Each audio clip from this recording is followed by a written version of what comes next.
तो मैं पड़ गया था जिस टाइम है ना, मैं अपनी जिंदगी से है ना एकदम नफरत करने लग गया था। कैसे कमाने हैं, मैंने एक गेमिंग एडिक्शन में भी फंस गया था। वो साथ में बचपन से अस्थमा भी है। 2023-2022 तक मैं लगातार गेम खेलता है। ऑलमोस्ट 3 साल अपनी जिंदगी के मैंने कैसे गायब कर दिए मेरे को पता ही नहीं चला बिल्कुल। तो इस बार मैंने अपनी गेमिंग आईडी काटी, जो गेमिंग आईडी ऑलमोस्ट होगी उस टाइम के हिसाब से 50-60 हजार या 1 लाख रुपए की। हेल्थ सबसे ज्यादा जरूरी है। तो स्वागत है दोस्तों, आज फिर से मैं बंटी धीमान और आज मेरे साथ में है दिनेश मित्तल जी छत्तीसगढ़ से। तो इस वीडियो में दिनेश जी, सबसे पहले आपका बहुत बहुत स्वागत है मेरी इस पॉडकास्ट सीरीज़ में। धन्यवाद बंटी भाई जो आपने मुझे यहाँ बुलाया। ओके, अच्छा दिनेश जी, आप सेल्फ इम्प्रूवमेंट के ऊपर आपका मैंने देखा यूट्यूब के ऊपर आप काम कर रहे हैं, कंटेंट बना रहे हैं सेल्फ इम्प्रूवमेंट से रिलेटेड। तो मैं सबसे पहले यहीं से शुरुआत करना चाहूँगा, सेल्फ इम्प्रूवमेंट की जर्नी में आपका कैसे आना हुआ?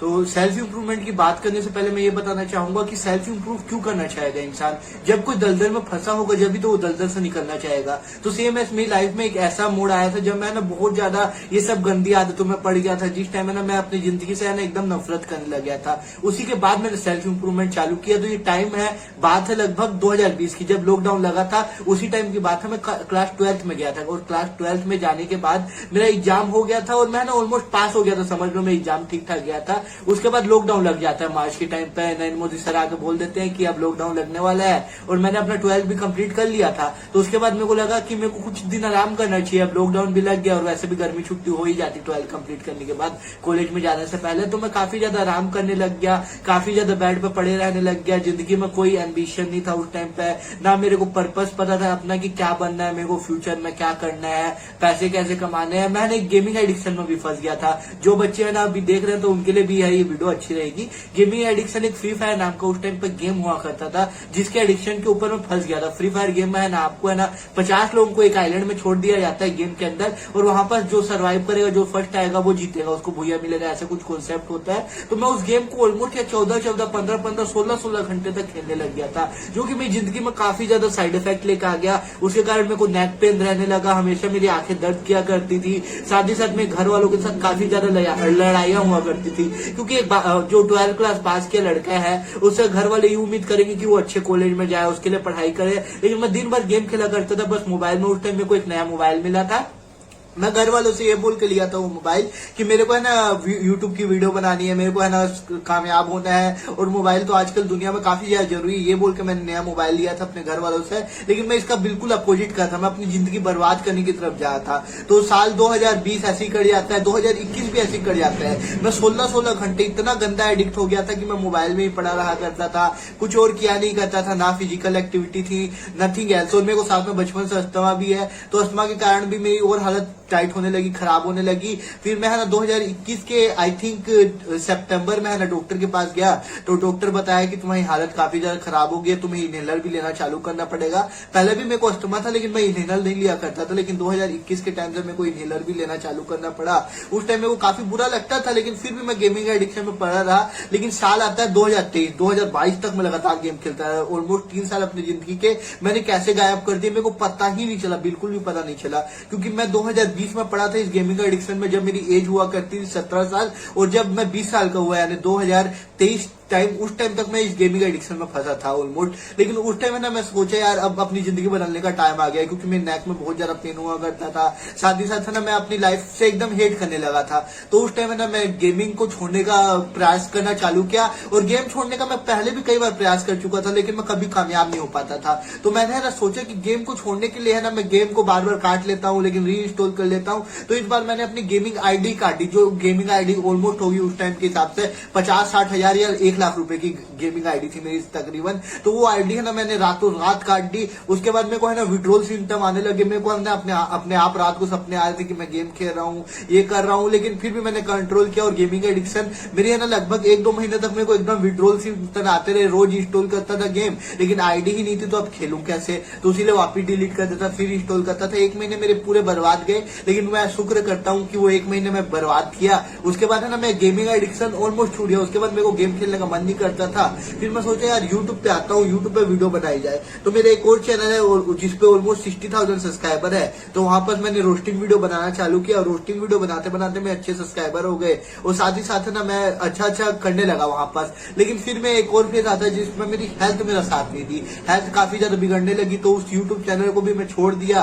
और काफी ज्यादा परेशान रहने लगा। तो यहीं से सेल्फ इंप्रूवमेंट की जर्नी चालू होती। जब से मैंने अपना गेम छोड़ा उसके बाद मेरी जब हेल्थ बिगड़ना चालू हुई तो उस टाइम ना मैं एक यूट्यूबर को देखा जिसका नाम था चैट टेक, जिसकी वीडियो देख के मेरे को है ना काफी ज्यादा मोटिवेशन मिला। मेरे को लगा कि हाँ, सेल्फ इंप्रूवमेंट नाम की चीज चालू करनी चाहिए। अपनी जिंदगी अपने हाथों में लेने का टाइम आ गया है, क्योंकि अगर तुम अपनी जिंदगी अपने हाथों में नहीं लोगे तो जो तुम्हारी जिंदगी अपने हाथों में लेगा वो तुम्हारे लिए सबसे ज्यादा बड़ा नहीं चाहेगा, तुम अपने लिए सबसे ज्यादा अच्छा सोच सकते हो। इसीलिए उस दिन से मैं सेल्फ इंप्रूवमेंट करना चालू किया। 2023 पहला जनवरी था, उस दिन मेरे से एक भी पुशअप नहीं लगा करता था, लेकिन आज का टाइम है मैं 20 पुशअप बिना रुके मार सकता हूँ। हाँ, मुझे पता है मुझे काफी आगे जाना है, मेरे को अपना वेट भी लूज करना है, काफी कुछ और भी करना है। लेकिन हाँ, मैं 2023 में जिस वर्जन पे था, जिस फेलियर मैं सोचा करता था अपने आप को, उससे काफी ज्यादा हद तक आगे आ चुका हूँ। तो ये मेरी छोटी सी जर्नी थी जिसको मैं समराइज फॉर्म में आप सबको बताया ताकि आप सबको भी पता चल सके कि मैंने स्टार्ट कहाँ से किया था। हाँ बंटी भाई बताइए, और क्या क्वेश्चन है आपके?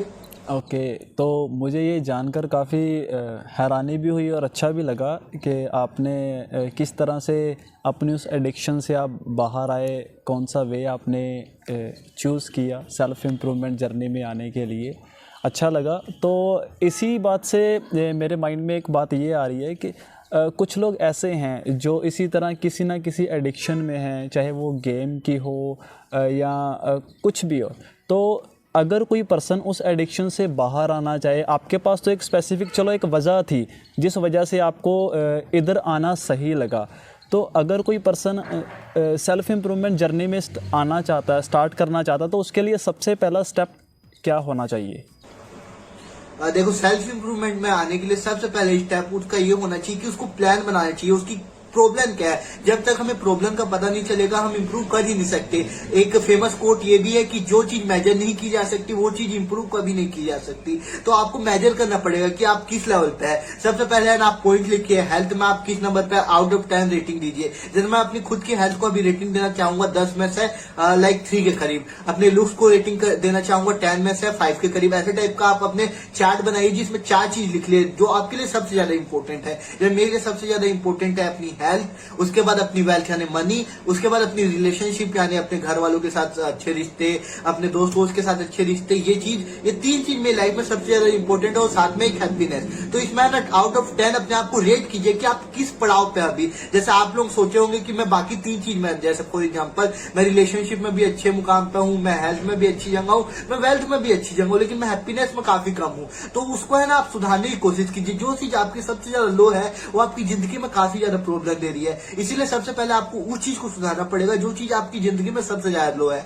तो करंटली जैसे मैं अभी करंटली बता रहा हूँ, मनी वनी तो मैं बाद में कमा लूंगा, मुझे पता है, मेरे को खुद के ऊपर यकीन है, लेकिन मैं अपने हेल्थ के ऊपर ध्यान नहीं दे पा रहा हूँ। और मेरी हेल्थ इज बिगेस्ट वेल्थ कहा जाता है, health is lost, all thing और वर्ल्ड आर लोस्ट, ऐसे करके एक फेमस कोड भी है। तो इसीलिए मैं अपने हेल्थ पे ध्यान नहीं दे पा रहा हूँ। तो सबसे पहले ना मेरे को सेल्फ इंप्रूवमेंट कहाँ से स्टार्ट करनी पड़ेगी, अपने हेल्थ के थ्रू से। लेकिन वही अगर ऑडियंस में कोई ऐसा बंदा है जिसके हेल्थ सबसे ज्यादा टॉप नॉच है, वो हेल्थ में बेस्ट है, लेकिन वो पैसे कमा ही नहीं रहा, वो गरीब पड़ा है, तो उसको हेल्थ पे इंप्रूवमेंट नहीं करनी पड़ेगी, उसको करनी पड़ेगी इंप्रूवमेंट अपनी वेल्थ पे। तो ऐसे ही आप देख सकते हो आप कौन से पॉइंट पे हो लाइफ के और कहां पर आपको जाना है, उस हिसाब से आप है ना सबसे पहले प्लान बनाइए, अपने आप को रेट कीजिए और जब जाके है ना आप आगे बढ़ने की कोशिश कीजिएगा उस फील्ड में जिस फील्ड में आप कब से ज्यादा पीछे हो। हम बंटी भाई बताइए, और क्या सवाल है आपके? ओके, तो मतलब आपका कहने का कि पर्सन को सबसे पहले ये देखना चाहिए कि वो किस फील्ड में उसको काम करने की ज़रूरत है। जैसे हेल्थ, वेल्थ, रिलेशनशिप, आपने कुछ एग्जांपल बताए। अच्छा, ये यानी कि हेल्प करेगी ये बात उन लोगों को अपनी इस सेल्फ इम्प्रूवमेंट की जर्नी को स्टार्ट करने के लिए। अच्छा दिनेश जी, कोई एक ऐसी डेली हैबिट के बारे में बता दीजिए जो लॉन्ग टर्म में काफ़ी इफ़ेक्टफुल हो, काफ़ी इफ़ेक्ट डालती हो, काफ़ी कोई एक ऐसी डेली हैबिट। देखो, एक ऐसी डेली हैबिट मैं बताना चाहूंगा, तो कई लोग भी ये बताया गया है और डेविड गोगिंस ने भी ये बताया था, जो एक फेमस बहुत ज्यादा अच्छे आदमी है जिनके बारे में आप सबने पढ़ा होगा, आई थिंक डेविड गोगिंस के बारे में उनकी एक बुक भी है, वो भी आप पढ़ सकते हो। तो डेविड गोगिंस ने भी ये बताया, सुबह उठते ही है ना जल्दी उठा करो फर्स्ट ऑफ ऑल, क्योंकि जल्दी उठने से ना आपका एक रूटीन बन जाता है। फर्स्ट ऑफ ऑल अगर किसी को भी कुछ चीज इंप्रूव करनी है ना, तो उसके लिए डिसिप्लिन चाहिए, और डिसिप्लिन रूटीन से बनता है, तो रूटीन बनाना पड़ता है। तो सबसे पहले ना आपकी गंदी आदत जो भी है, सबसे पहले जल्दी उठना चालू कर दीजिए, क्योंकि अगर आप जल्दी उठेंगे तो आपके पास काफी ज्यादा टाइम होगा उस काम को करने के लिए जो काम आप करना नहीं चाहते थे। और अगर आप सुबह जल्दी उठेंगे तो आप है ना प्रॉपर स्लीप भी लेंगे। आई थिंक अगर जो सुबह 5 बजे उठेगा, उसका मतलब ये है कि उसको कम से कम 9 या 10 या 11 बजे, मैक्सिमम 11 बजे तक तो सोना ही पड़ेगा। तो आपका एक रूटीन बनना चालू होगा कि आप सुबह मतलब रात को अच्छे से सो रहे हैं, जल्दी सो रहे हैं और सुबह जल्दी उठ रहे हैं। उसके बाद है ना आप आगे बढ़ सकते हैं, क्योंकि जो दलदल में घुसा हुआ रहता है ना, उसको बस एक थोड़ी सी होप चाहिए। तो वो होप है ना आपको है ना सुबह जल्दी उठने से मिल जाएगी। तो मेरी पहली हैबिट जो मैं बताना चाहूंगा, जो आपको रेगुलर करनी चाहिए, जल्दी उठा करो। मैक्सिमम लोग जल्दी उठेंगे तो उनकी काफी सारी हैबिट है ना बदलने लगेगी। ओके। अच्छा, आपका मैंने देखा इंस्टाग्राम पर पेज है, उसमें मोटिवेटर मारवाड़ी के नाम से। तो मोटिवेटर शब्द से मुझे ये एक सवाल मेरे मन में आ रहा है कि मोटिवेशन पर एक अगर मैं बात करूं, मोटिवेशन और साथ में डिसिप्लिन की बात कर लूं अगर थोड़ी सी, मोटिवेशन और डिसिप्लिन में क्या डिफरेंस है, और क्या सिर्फ मोटिवेशन ही काफ़ी है सब कुछ करने के लिए, पाने के लिए, या डिसिप्लिन भी उतना ही ज़्यादा ज़रूरी है? मोटिवेशन का मतलब मैं ये समझता हूँ कि तुम्हें ना आउटसाइड से कोई है ना आग जला रही है। जैसे अब मोटिवेशन का मतलब ये समझो, तुम्हारी गाड़ी के अंदर का पेट्रोल खत्म हो गया है, तो तुम्हें ना पेट्रोल पंप तक जाने के लिए कुछ धक्का तो चाहिए। अब पेट्रोल है नहीं तो जाओगे कैसे? उसी को हम मोटिवेशन बोलते हैं। जो पीछे से आपको धक्का लगता है ना, उसी को मैं अपने हिसाब से मोटिवेशन मानता हूँ, कि आपके अंदर की गाड़ी का पेट्रोल खत्म हो गया, लेकिन आपको है ना अब चलना तो पड़ेगा ही, क्योंकि गाड़ी का काम ही है चलना, तो उसको मोटिवेशन की जरूरत पड़ती है। लेकिन जब आपके अंदर का पेट्रोल भरा हुआ रहता है, यानी आपके अंदर डिसिप्लिन रहती है, तो आपको मोटिवेशन की जरूरत ही नहीं पड़ती। तो डिसिप्लिन और मोटिवेशन में यही फर्क है। जो आपके अंदर का पेट्रोल है, जो आपके अंदर की आग है, उसको मैं डिसिप्लिन कहना चाहूंगा। और जो बाहर की आग है, मतलब बाहर से लोग जो सपोर्ट करते हैं, जो लोग आपको प्रेरणा देते हैं, जो लोग आपको मतलब आगे बढ़ाना चाहते हैं, उसको मैं मोटिवेशन कहना चाहूंगा। तो मोटिवेशन भी जरूरी है जब आपके अंदर का डिसिप्लिन खत्म हो जाए, लेकिन डिसिप्लिन आने के बाद मोटिवेशन की जरूरत नहीं पड़ती। और बिना डिसिप्लिन के मोटिवेशन से स्टार्ट मिल सकता है आपको, कम से कम किक स्टार्ट के तौर पर अगर आपको मोटिवेशन चाहिए तो डेफिनेटली ले सकते हो आप। तो मैं मोटिवेशन के बारे में यही कहना चाहूंगा, डिसिप्लिन और मोटिवेशन में मेरे हिसाब से यही अंतर है। ओके। अच्छा दिनेश जी, आजकल की इस भागती दौड़ती इस दुनिया में, इस आज के टाइम पे बहुत से लोग काफ़ी अलग अलग एरियाज़ में कई सारी डिस्ट्रैक्शंस का सामना करते हैं।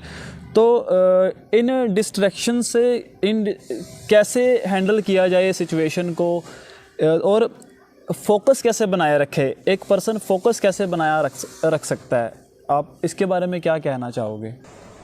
तो इसके बारे में मैं एक फेमस, सबसे पहले कबीरदास जी का दोहा सुनाना चाहूंगा। एक साधे सब दे, सब साधे सब जाए, मनुआ एक ही साधी है, एक ही में सब मिल जाए। कबीरदास जी ये फेमस कोट क्यों कह के गए? इसका मतलब ये है कि अगर आपको फोकस किसी चीज में नहीं होना ना, तो आप मल्टीपल काम पकड़ लिए हैं, क्योंकि इंसान का शरीर एक काम करने के लिए ही अच्छे से बना है, वो मल्टीपल काम नहीं कर सकता। आपको स्मार्टफोन नहीं है कि जो एक साथ है ना, मतलब लाइक पबजी भी खेल रहा है, फ्री फायर भी खेल रहा है, इंस्टाग्राम भी चला रहा है, यूट्यूब भी चला रहा है, ऐसा आप नहीं कर सकते। और वैसे भी मोबाइल भी एक बार एक ही काम कर सकता है, तो आप तो फिर भी इंसान है। तो इंसान है ना एक बार में एक काम फोकस के साथ करने के लिए बने हैं। इसीलिए आप लोग है ना सबसे पहले एक काम पकड़ लिए, उसके बाद है ना उसमें फोकस अपने आप आने लगेगा। आप लोग है ना एक साथ मल्टीपल चीज करते हैं। जैसे कई लोगों का पढ़ाई में फोकस नहीं लगता, मेरा भी नहीं लगा करता था, लेकिन अभी है ना पिछले साल मैंने है ना अपने कॉलेज में टॉप मारा है, तो मैं बता सकता हूँ कि पढ़ाई कैसे फोकस कर सकते हैं। उसके लिए है ना आप अपने मोबाइल को है ना दूर फेंक दीजिए बिल्कुल। क्योंकि अगर आप है ना पढ़ाई करते करते मोबाइल साइड में रखोगे ना, तो आपके दिमाग में पढ़ाई नहीं आएगी। उस टाइम बस आपके दिमाग में चलता रहेगा मोबाइल, इंस्टाग्राम में ये देखूं, इंस्टाग्राम में वो देख लूं, ये मॉडल्स को देख लूं, ये कर लूं, वो कर लूं, फलाना ढिमकाना आपके दिमाग में चलता रहेगा। लेकिन जब आप है ना एक जगह फोकस करेंगे, बस एक जगह दृढ़ निश्चय के साथ फोकस करेंगे स्टडी में, तो आपके मन में बस स्टडी ही आएगी। और जैसा खाया वैसा बने मन। तो साथ में साथ है ना आप अच्छी चीजें भी देखा करो। कंटेंट के लिए भी ये कहना चाहूंगा, अच्छा कंटेंट देखा करो। अगर आपको पढ़ाई का मन नहीं कर रहा और उस टाइम भी आपको पढ़ाई करनी है, तो पढ़ाई से रिलेटेड कंटेंट देख लिया करो। यानी यूट्यूब पे जैसे कई सारे यूट्यूब चैनल जो पढ़ाई से रिलेटेड बातें बताते हैं उनको सुन लिया करो, क्योंकि जैसा खाए अन्न वैसा बने मन। इसीलिए यार इसी को बोल रहा हूँ कि फोकस करना है ना तो एक काम पकड़ो और उस काम पे है ना अपना पूरा मतलब समय उसी को झोंक दो, किसी और के बारे में सोचो नहीं, क्योंकि इंसान है ना मल्टीपल टास्क करने के लिए नहीं बने हैं, वो एक काम एक बार में करने के लिए ही बने हैं। अच्छा दिनेश जी, कोई पर्सन है वो लगातार अपने आप को मोटिवेट भी कर रहा है, काम पर फोकस भी कर रहा है, चाहे वो पढ़ाई कर रहा है या कुछ काम कर रहा है, तो बहुत बार क्या होता है पर्सन को सेल्फ डाउट आने लगता है, कभी कभी फियर उसको घेर लेता है, यार ये काम मैं कर पाऊँगा या नहीं, मैं इस पेपर को, इस एग्ज़ाम को मैं क्रैक कर पाऊँगा या नहीं, मैं उस गोल को पूरा कर पाऊँगा या नहीं। तो सेल्फ डाउट और फियर ये कभी कभी माइंड में आ जाते हैं, तो इनके बारे में आप क्या कहना चाहोगे? देखो सेल्फ डाउट तो काफी बेकार चीज होती है। अगर आपको खुद के ऊपर सेल्फ डाउट आ गया ना, अब खुद सोच लो यार, अगर किसी बंदे को सेल्फ डाउट आ गया, उसको है ना यहाँ पास एक पहाड़ है और इस पहाड़ से इस पहाड़ पर कूदना है, और उसको सेल्फ डाउट आ गया कि मैं गिर जाऊंगा, तो वो गिर ही जाएगा, क्योंकि सेल्फ डाउट एक ऐसी चीज है जो होती भी नहीं है ना, तो तुम उसको इमेजिन कर लेते हो, तुम उसको सोच सोच कर वो चीज कर देते हो। इसीलिए सेल्फ डाउट नाम की चीज तो आपके मन में आनी ही नहीं चाहिए। अगर सेल्फ डाउट आपके मन में आता है तो आपके पास इनफ इंफॉर्मेशन या इनफ सक्सेस नहीं है जो आपका ब्रेन आपको बता सके कि हाँ भाई तूने ये भी कर रखा है, ये भी कर रखा है, तो इसीलिए ना आपके मन है ना आपको सेल्फ डाउट देने लगता है। लाइक फॉर एग्जांपल मैं बताना चाहूंगा, जैसा है ना आप है ना एक दिन वादा किए खुद से कि आज मैं है ना दिन में कम से कम 4 घंटे पढ़ूंगा, और आप वो वादा तोड़ देते हो, खुद से वादा तोड़ देते हो, आप है ना एक मिनट भी नहीं पढ़ते, अगले दिन भी सेम वादा करते हो, एक हफ्ते बाद भी सेम वादा करते हो, तो उसके बाद 1 महीने बाद जब आप पढ़ने जाओगे ना तो आपके मन में अपने आप सेल्फ डाउट आने लगेगा। आपका मन सोचेगा कि ये तो हर बार बोलता है कि 4 घंटे पढ़ूंगा, ये तो 1 मिनट भी नहीं पढ़ता, तो आपका मन अपने आप बोलने लगेगा ये गुड फॉर नथिंग है, ये आदमी पागल है,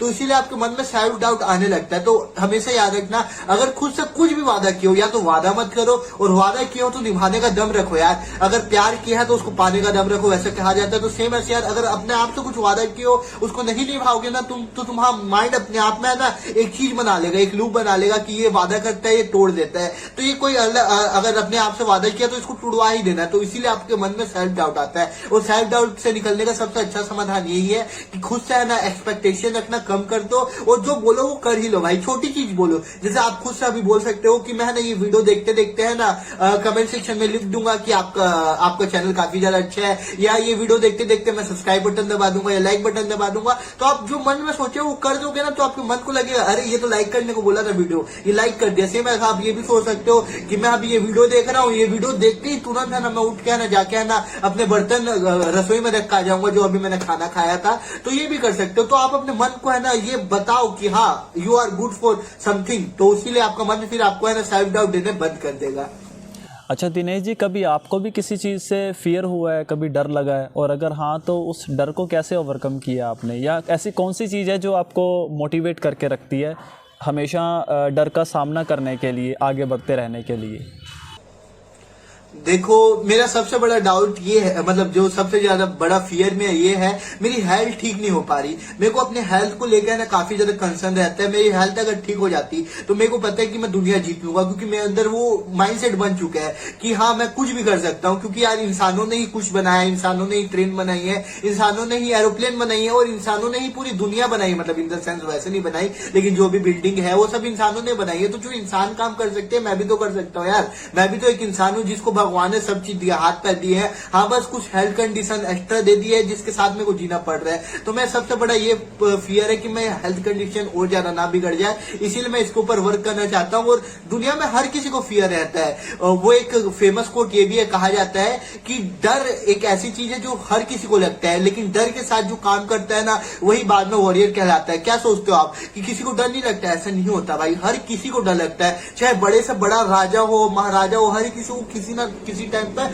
डर जरूर लगा था, लेकिन उसने ना डर लगने के बावजूद भी काम किया, अचीव किया, फिर वो डर उसके आगे मिट गया। डर के आगे जीत है बोलते हैं ना, तो सेम है, अगर आप एक बार डर के आगे चले गए ना तो आपको वो डर लगना बंद हो जाएगा। जैसे अगर किसी को अभी डर लगता है, जैसे फॉर एग्जाम्पल दे रहा हूँ, पहले एक फेमस वो हॉरर चैलेंज निकला था ब्लडी मैरी करके, कि आप है ना रात के 3 बजे आईने के सामने जाके बोलो ब्लडी मैरी 3 बार, तो आपके सामने भूत आ जाएगी। तो जो लोग है ना अभी तक वो चैलेंज नहीं किया, उनके मन में अभी भी 1% डर रह गया क्या होगा कि अगर मैं जाके रात को कभी से गलती से आईने के सामने ब्लडी मैरी बोल दिया तो भूत आ जाएगा। लेकिन वहीं पर अगर आप ये चैलेंज कंप्लीट कर लेते हैं, आप है ना 2-3 दिन लगातार जाके 3 बजे आईने के सामने बोल रहे हो ब्लडी मैरी और आपके सामने भूत नहीं आया, तो आपके डर के आगे चले गए ना। फिर उसके बाद आपको कभी डर लगता रात के 3 बजे शमशान घाट जाने में भी, क्योंकि आपको अब पता चल गया भूत नाम की चीज ही नहीं होती। तो वही बात है, जब भी आप डर से आगे निकल जाओगे, डर है ना गायब हो जाएगा हमेशा के लिए। तो यही है मेरे लिए तो। ओके अच्छा Dinesh ji, self improvement journey में रिलेशनशिप्स और दोस्तों का क्या रोल होता है? क्या हर किसी को एक सपोर्टिव एनवायरनमेंट ज़रूरी होता है? हाँ, इसके ऊपर मैं ये जरूर कहना चाहूंगा, इन्वायरमेंट का बहुत ज्यादा फर्क पड़ता है। आप कभी भी कैक्टस के पेड़ को है ना एक पानी वाली जगह पे नहीं उगते देखोगे, वो हमेशा रेगिस्तान में ही उगता है, क्योंकि उसका इन्वायरमेंट ही उसको वैसा बना देता है, कठोर टाइप का, मजबूत टाइप का, हरे रंग का। तो वही बात है, इन्वायरमेंट के बिना कुछ भी नहीं हो सकता। अगर आपको है ना अपनी जर्नी स्टार्ट करनी है सेल्फ इम्प्रूवमेंट की, और आप एक ऐसी जगह दलदल में फंस रखे हो जहां पर रोज लड़ाई होती है, रोज मारकाट होती है, रोज एक दूसरे के पीछे गाली बकी जाती है, कोई आपको सपोर्ट नहीं करता, तो आप नहीं कर पाओगे। भाई इन्वायरमेंट चेंज करना जरूरी होता है। कई सारी आपने कहानी सुनी होगी, गरीब लोग अमीर बन गए, लेकिन वो कभी कभी होता है भाई। अब रेयर चांस को हम एवरेज तो नहीं ले सकते, एवरेज में तो जो होता है वो होता है। तो इन्वायरमेंट का आपकी लाइफ में बहुत बहुत ज्यादा फर्क पड़ता है। अभी जैसे मैं यहाँ छत्तीसगढ़ में पैदा हुआ हूँ, तो मैं इन्वायरमेंट अलग था तो मैं ऐसा बन गया। वहीं पर मैं अमेरिका में पैदा होता, यूएसए में पैदा होता, मेरे को इंग्लिश बोलनी आ जाती। देखो सबसे पहले इन्वायरमेंट का तो फर्क यही पड़ गया कि मेरे को इंग्लिश बोलनी आ गई। और इंडिया में इंग्लिश बोलनी कितनी बड़ी बात है, लेकिन अमेरिका में तो एकदम नॉर्मल है, सबको ही आती है। लेकिन इंडिया में पैदा हुआ हूं इसीलिए मेरे को इंग्लिश नहीं आती, और ये मेरे इन्वायरमेंट का एक बहुत बड़ा ड्रॉबैक बन गया। मतलब एग्जांपल के लिए बता रहा हूं, आप ये मत सोचिएगा कि कुछ और बोल रहा हूं, लेकिन हाँ एग्जांपल के लिए समझ लीजिए। तो इन्वायरमेंट का बहुत ज्यादा फर्क पड़ता है। और दोस्त एक ऐसी चीज है भाई, जो है ना हम लोग को भगवान ने नहीं बना के भेजा, हम खुद चूज कर सकते हैं अपनी दोस्त। माँ बाप हम खुद कभी चूज नहीं कर सकते। जो हम लोगों के माँ बाप है वो बचपन से है, जो हम लोगों के रिश्तेदार है वो बचपन से है। लेकिन दोस्त एक ऐसी चीज है जिसको हम खुद से चूज करते हैं। हाँ, उसमें भी ऑप्शन कम ही मिलते हैं, लाइक हम जहाँ स्कूल में जाते हैं वहां पर ही तो दोस्त बनाने का मौका मिलता है। ऐसा तो नहीं कि हम पूरी दुनिया में से, जैसे मैं यहाँ इंडिया में रहते रहते अमेरिका का दोस्त चूज नहीं कर सकता, क्योंकि उसके आसपास मैं रहते ही नहीं हूँ। लेकिन दोस्त फिर भी है ना फ्रीडम रहती है कि हम किस आदमी से दोस्ती करें, और दोस्ती अच्छे आदमी से ही करनी चाहिए। क्योंकि द एवरेज ऑफ 5 पीपल, मतलब एक थ्योरी है जिसमें कहा जाता है कि आसपास रहने वाले जो 5 आदमी है ना, उनका एवरेज तुम होते हो। तो अच्छे अच्छे दोस्त चुनो। अगर आपके पास अच्छे दोस्त है ही नहीं, फॉर एग्जाम्पल आपके पास कोई अच्छा दोस्त नहीं है, तो आप ऐसा करो कि ऑनलाइन मेरे जैसे आदमियों को देख लिया करो, बंटी भाई जैसे आदमियों को देख लिया करो, जो आपको मोटिवेट करने के लिए कितना ज्यादा मेहनत करते हैं, जो अपने दिन रात आपको मोटिवेट करने के लिए लगा देते हैं। साथ ही साथ बढ़िया बढ़िया आदमियों की बात सुन लिया करो, पॉडकास्ट देख लिया करो, मेरे जैसा लाइक भी कर दो इस पॉडकास्ट। तो ये सब कर लोगे तो आपकी है ना जिंदगी काफी ज्यादा अच्छी हो जाएगी। क्योंकि एवरेज ऑफ 5 पीपल पहले की कोट था, अभी का ये कोट है कि जो आप एवरेजली कंटेंट कंज्यूम करते, जो आसपास के लोगों का कंटेंट कंज्यूम करते हो, वैसे ही आप बन जाते हो। अगर आप अच्छी चीजें देखोगे अच्छे बन जाओगे। आप पुनी सुपरस्टार को गोबर खाते हुए देखोगे, वैसे बन जाओगे। आप कोई मतलब बहुत ही अमीर आदमी को सुनोगे तो आप भी अमीर बन जाओगे। तो यही कहना है मेरे इस चीज के ऊपर। ओके अच्छा दिनेश जी, मैं भी इसी बात में कुछ ऐड करना चाहूँगा। मेरे मन में भी आ रहा है कि मैं व्यूअर्स के साथ ये बात ज़रूर शेयर करूँ। जो लोग ये बहुत शाई टाइप के लोग होते हैं, सोचते हैं उनके तो दोस्त ही नहीं हैं, वो किन लोगों से दोस्ती करें, कैसे करें, अपना टाइम उन लोगों के साथ कैसे स्पेंड करें। तो इसी बात में मैं ऐड करना चाहूँगा कि आप बहुत सारे अच्छे राइटर हैं जिनकी किताबों को उन लोगों को एक दोस्त बना सकते हैं। और आपने ये बात भी बहुत बढ़िया बता दी कि आप अगर बाहर कोई दोस्त नहीं है तो आप यूट्यूब पर बहुत सारे क्रिएटर हैं जो बहुत अच्छा काम कर रहे हैं, कंटेंट बना रहे हैं, काफ़ी कुछ सिखा रहे हैं। उन लोगों को देखकर सुनकर अपना टाइम उन लोगों के साथ स्पेंड कर सकते हैं, वो भी एक दोस्ती ही है। तो आप ऐसा भी कर सकते हैं। अच्छा मुझे एक बात ये पूछनी है, आप खुद अपने YouTube चैनल पर मैंने देखा आप खुद भी पॉडकास्ट करते हैं, आपने कुछ पॉडकास्ट किए भी हुए हैं। जो लोग सेल्फ इम्प्रूवमेंट में काम कर रहे हैं, इस कंटेंट को क्रिएट कर रहे हैं, तो अगर मैं पूछूं कि जितने भी अभी तक आपने पॉडकास्ट किए हैं, उन लोगों में से आपने बहुत सारे लोगों से बहुत कुछ बातें की, काफ़ी कुछ आपको पता चला, तो आपकी सबसे बड़ी लर्निंग क्या रही अभी तक की उन लोगों के साथ पॉडकास्ट करके? अपनी उस लर्निंग को व्यूअर्स के साथ ज़रूर शेयर करें।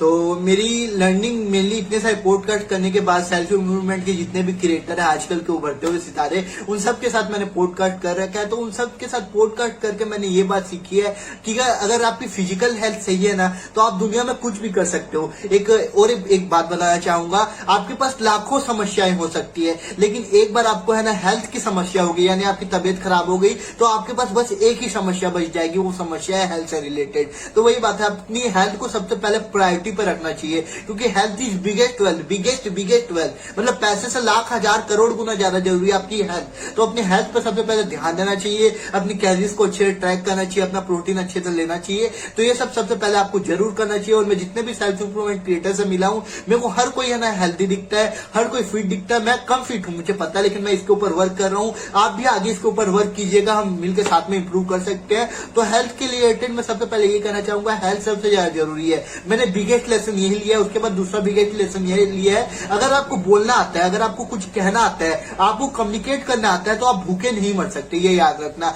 अगर आप अपने मन के विचारों को दूसरों के सामने शेयर कर सकते हैं, आर्टिकुलेट तरीके से, आर्टिकुलेट यानी स्पष्टता से बता सकते हैं, तो आप भूखे नहीं मरने वाले। आप सेल्स की जॉब कर सकते हैं, आप कुछ और कर सकते हैं, आप यूट्यूब पर आ सकते हैं, आप कुछ और कर सकते हैं। तो आपको है ना कम्युनिकेशन स्किल पर काफी ज्यादा ध्यान देना चाहिए, या पब्लिक स्पीकिंग पर काफी ज्यादा ध्यान देना चाहिए, जिसके थ्रू है ना आप काफी अच्छा बोल पाएंगे। और भाई क्या ही है, इंसान एक दूसरे से बात करते हैं जब भी तो पैसे का एक्सचेंज होता है। मनी को क्या कहा जाता है, मीडियम ऑफ एक्सचेंज। लेकिन मीडियम ऑफ एक्सचेंज बंदरों के लिए क्यों नहीं? अगर बंदर को मैं 100 रुपए देके किसी इंसान के पास भेज दूं, तो इंसान वो 100 रुपए लेके उसको सामान थोड़ी ना दे देगा, पता क्या चलेगा कि बंदर को क्या चाहिए। तो वही बात है कि हम लोग जब तक अपनी बातों को बोल के बताएंगे नहीं, तो सामने वाले को पता कैसे चलेगा। इसीलिए कम्युनिकेशन के ऊपर काफी हद तक ध्यान देना चाहिए। और थर्ड बात है कि अपनी जिंदगी में यार हार्डवर्क की काफी ज्यादा अहमियत होती है। कई लोग बोलते हैं स्मार्ट वर्क जरूरी है, कई लोग बोलते हैं हार्ड वर्क जरूरी है, लेकिन मेरे हिसाब से यार दोनों में एक चीज कॉमन है, वर्क जरूरी है। स्मार्ट हो हार्ड हो या दोनों को मिला के हो, लेकिन दोनों में मेन इंपॉर्टेंट पॉइंट ये है वर्क। स्मार्ट वर्क,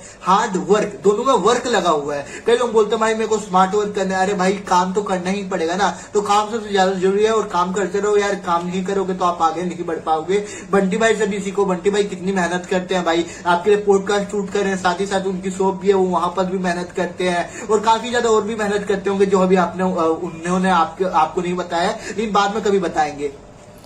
ओके तो मैं व्यूअर्स के साथ ये शेयर करना चाहूँगा कि हमें दिनेश जी से आज इंस्पायर होना चाहिए, क्योंकि एक 22 साल का एक लड़का इस उम्र में इतना कुछ अपनी लाइफ में इम्प्रूव करने के बारे में सोच रहा है, कर रहा है, और इतने सारी यानी कि नॉलेजेबल बातें करना इस उम्र में। आज के टाइम पे लोग इतना कुछ नहीं सोचते, वो किसी और ही बाहर की लाइफ में खोए पड़े हैं, वो सोशल मीडिया में खोए पड़े हैं, वो कोई लोग नशे में खोए पड़े हैं, कोई लोग याशी मारने में खोए पड़े हैं।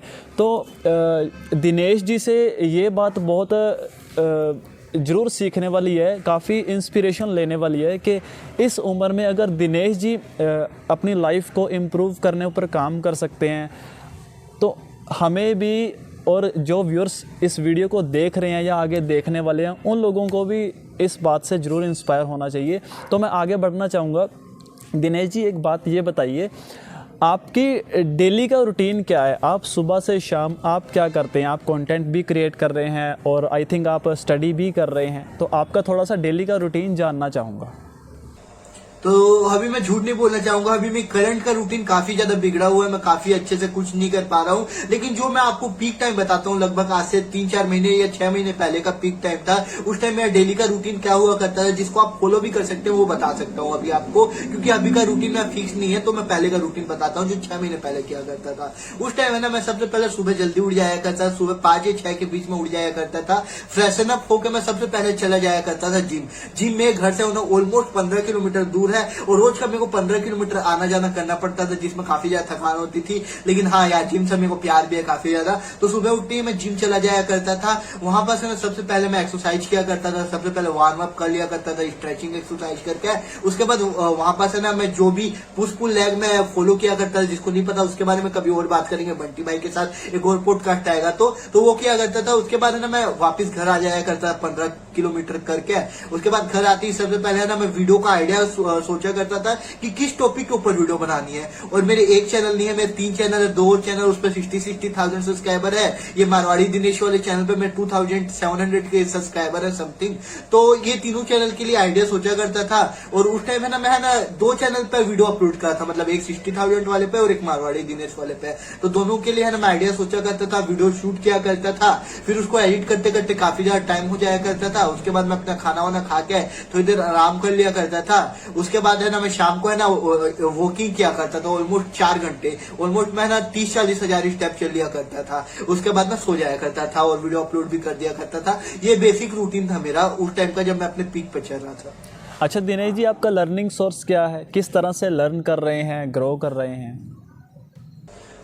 मेरा लर्निंग सोर्स है YouTube. YouTube is a biggest library. जिसको नहीं पता, नालंदा यूनिवर्सिटी हुआ करती थी किसी टाइम पे बिहार पे, वैसे ही आजकल यूट्यूब आ गया है। यूट्यूब से बड़ा कुछ सोर्स ही नहीं है लर्निंग का। चाहे आप बड़े से बड़े जितने बिल गेट्स को देख लीजिए। मेरा एक बार में इंस्पिरेशन हुआ करता था बिल गेट्स, तो वो बंदा भी यूट्यूब पर कभी कभी वीडियो बना दिया करता। तो यूट्यूब एक इतना बड़ा प्लेटफॉर्म है कि आपको है ना दुनिया भर की नॉलेज यहाँ मिल जाएगी। लेकिन सिलेक्ट आपको करना है कि कैसी टाइप की नॉलेज चाहिए। यहाँ पर एकदम गई गुजरी दलदल वाली नॉलेज भी मिल जाएगी, जिसमें आपको बताया जा रहा है सस्ती कॉमेडी बेची जा रही है, जिसमें आपको है ना अपने जीनी को खींचना सिखाया जा रहा है। इन द सेंस समझ जाओ, अपने हाथों का इस्तेमाल करना, बेकार चीजें करना सिखाया जा रहा है। और दूसरी तरफ आपको है ना बंटी भाई जैसे चैनल मिल जाएंगे जो आपको मोटिवेट कर रहे हैं, और काफी अच्छे चैनल मिल जाएंगे जो आपको मोटिवेट कर रहे हैं, आपको काफी ज्यादा पढ़ा रहे हैं, आपको लाइफ में हैप्पीनेस की तरफ बढ़ा रहे हैं, आपको एजुकेट कर रहे हैं। तो आपको चूज करना है कि आपको कौन सी चीज मतलब देखनी है। तो मैं इसीलिए यूट्यूब पे है ना अच्छे चैनल देखा करता हूँ, जिसके थ्रू है ना मेरी नॉलेज काफी हद तक बढ़ती रहे